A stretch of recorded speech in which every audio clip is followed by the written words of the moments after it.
Perhatikan teks berikut. Kesimpulan yang paling tepat dari paragraf tersebut adalah titik-titik. Kita disuruh untuk menyimpulkan dari paragraf ini. Nah, dalam menentukan sebuah kesimpulan itu, sebenarnya kita bisa mengambil dari sebuah ide pokok ataupun kita juga bisa menggabungkan jika si paragraf tersebut berisi seputar sebab akibat, itu lebih mudah ya. Oke, kita baca dulu untuk teksnya.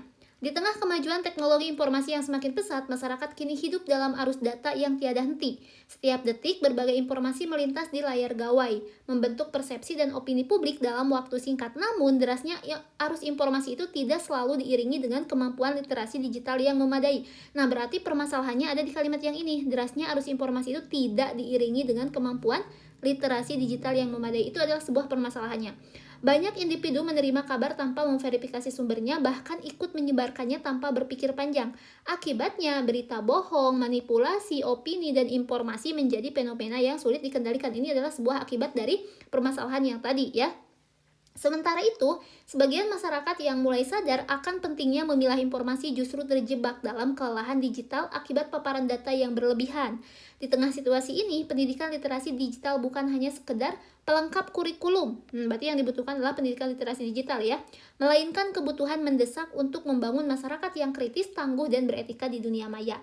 Oke, karena kalimat ini, paragraf ini berupa sebab akibat ya, sebab akibat dan juga ada solusinya juga ya, ditambah ada solusi di akhir ya, yakni harus adanya pendidikan literasi digital. Kira-kira yang mana nih? Kita lihat pilihan jawabannya yang A. Arus informasi yang cepat membuat masyarakat sulit mengikuti perkembangan teknologi digital. Di sini ini tidak bisa mencakup secara keseluruhan ya apa yang ada dalam paragraf tersebut. Kemudian yang B, literasi digital harus menjadi prioritas agar masyarakat mampu menghadapi banjir informasi secara bijak. Nah, kalau misalnya kita melihat dari teks ini yang berupa sebab akibat ya, ini bisa disimpulkan sebagai bahwa literasi digital itu harus menjadi prioritas agar masyarakat mampu menghadapi banjir informasi ini permasalahannya secara bijak, seperti itu. Kita keep dulu yang B. Kita lihat yang C. Kelelahan digital adalah akibat utama dari penyalahgunaan teknologi informasi dari masyarakat modern. Ini tidak tepat ya, karena tidak mencakup secara keseluruhan. Bahkan di sini tuh kan ada sebab akibat dan juga ada solusinya. Seharusnya si kesimpulan itu mencakup tuh si solusinya tuh apa gitu.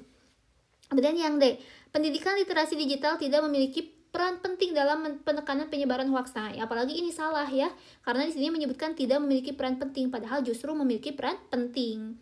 Kemudian yang E, arus data yang berlebihan menjadi tanda lemahnya sistem pendidikan di era teknologi. Ini kurang tepat juga.